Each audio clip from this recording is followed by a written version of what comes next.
You stand up, your knee bends. You don't think about it all. But right now, inside that joint, a system of rope is quietly doing all the work.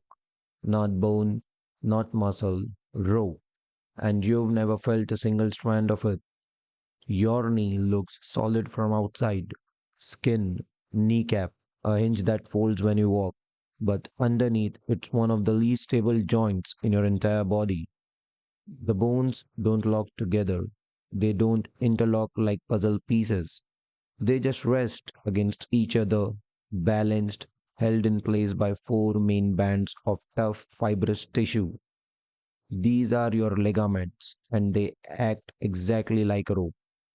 Think about that for a second.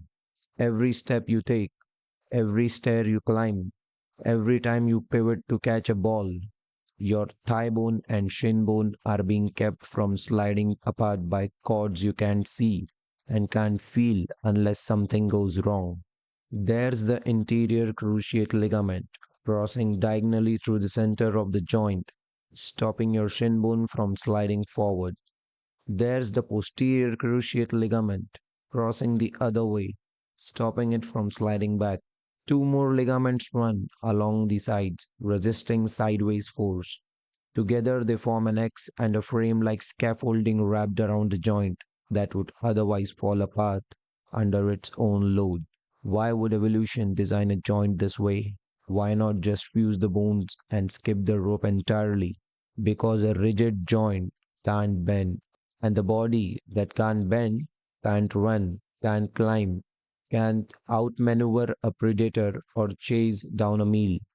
Your ancestors needed a knee that could absorb the enormous force while still folding freely, and rope solved that problem in a way that solid bone never could. The trade off is fragility. Ligaments are strong, but they are not infinitely strong, and they don't have their own blood supply the way muscles does.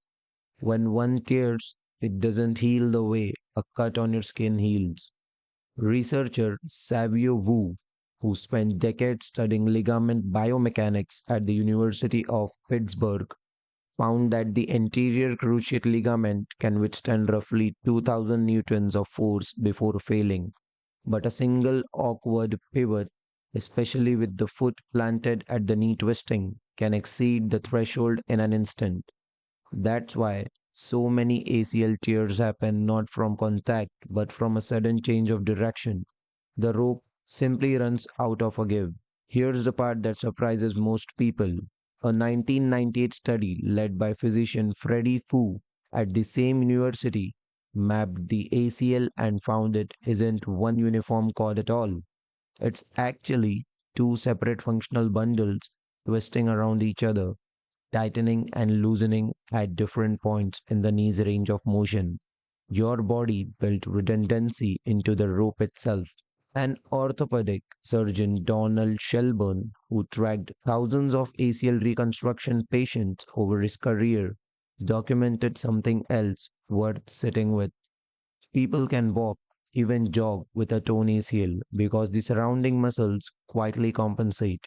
Your knee doesn't announce the rope has snapped, it just adapts silently until you ask it to do something the muscles can't cover for. So, why don't you ever feel your ligaments working? Because pain in a healthy joint isn't the ligament's job. Ligaments have far fewer nerve endings than skin or muscle. They're built for tension, not sensation. You feel your knee when something's wrong, a strain, a tear, an ache after overuse, but the actual second to second work of holding your leg together happens in near silence. There's something almost unsettling about that. A structure this essential, working constantly, and you have no direct awareness of it at all. You trust it the same way you trust a bridge cable you've never inspected.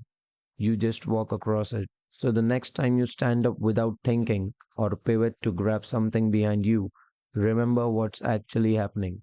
It isn't bone holding you together in that moment. It's rope. Rope you've never felt, wrapped around a joint you've never seen, doing the one job that lets you move through the world at all.